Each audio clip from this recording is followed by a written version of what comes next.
ગુજરાત સમાચારના તંત્રી અને માલિકો પૈકીના એક બાહુબલીભાઈ શાહની અત્યારે જ ધરપકડ ઈડી દ્વારા કરવામાં આવી છે। તાજેતરમાં જ ઈડીએ દરોડો પાડ્યો, ઇન્કમટેક્સે ઇન્ક્વાયરી કરી અને કઈ જૂના બધા પ્રકરણો ખોલ્યા છે। બધા જ મીડિયાના મિત્રો અને બધા જ વાણી સ્વાતંત્ર્યમાં માનનારા માણસો એવું કહેશે કે આ વાણી સ્વાતંત્ર્ય પર તરાપ મારવાની કોશિશ છે। એ તો છે જ। આ દેશના બંધારણ ઉપર એક પ્રકારનો હુમલો છે, વાણી સ્વાતંત્ર્ય પર હુમલો છે, વ્યક્તિ સ્વાતંત્ર્ય પર હુમલો છે। ફ્રીડમ જે મીડિયાને એક સ્વાભાવિક રીતે જ મળવી જોઈએ, એક લોકતંત્રના ચોથા પ્રહરી તરીકે સવાલ પૂછવાની, આકરા સવાલ પૂછવાની એ સ્વતંત્રતા જે છે મીડિયાની, એની પર તરાપ છે। પણ એનાથી વિશેષ હું કહેવા માંગુ છું કે ગુજરાત સમાચાર એ છેલ્લા 25 વર્ષથી એ નરેન્દ્ર મોદી, અમિત શાહ, આરએસએસ અને બીજેપીને સહેજ પણ ગાંઠ્યું નથી।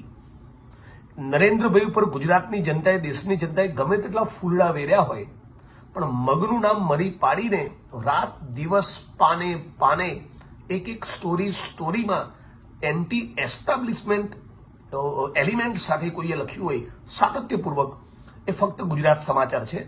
એટલે હું એવું માનું છું કે આ અભિવ્યક્તિની સ્વાતંત્ર્ય અને પ્રેસની સ્વાતંત્ર્ય ઉપર તો હુમલો છે જ, પણ 25 વર્ષથી ગુજરાત સમાચારે ગચગચાઈને જે બેટિંગ કરી છે ને, આ ચોરોની સામે એની દાજ કાઢી છે।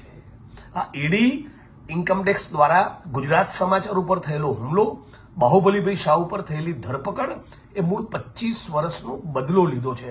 એ ખુન્નસથી કરવામાં આવેલું કૃત્ય છે અને એટલે ગુજરાત સમાચારના એક વાચક તરીકે અને પછી ગુજરાત સમાચાર ના વાચકની તરીકે, ગુજરાતના નાગરિક તરીકે હું આ ઘટનાના સખત શબ્દોમાં વખોડું છું અને સમગ્ર ગુજરાતના અને દેશના મીડિયા જગતને પણ અપીલ કરું છું, ગુજરાતના દેશના તમામ એક્ટિવિસ્ટો, કર્મશીલો, રાજનીતિના માણસો, અમારા પક્ષના માણસો, બધા જ લોકોને અપીલ કરું છું કે આ સમય છે કે જ્યારે ઈડી સીબીઆઈનો મિસયુઝ જે થઈ રહ્યો છે એની સામે બોલવાનો, ગુજરાત સમાચારની પડખે ઉભા રહેવાનો।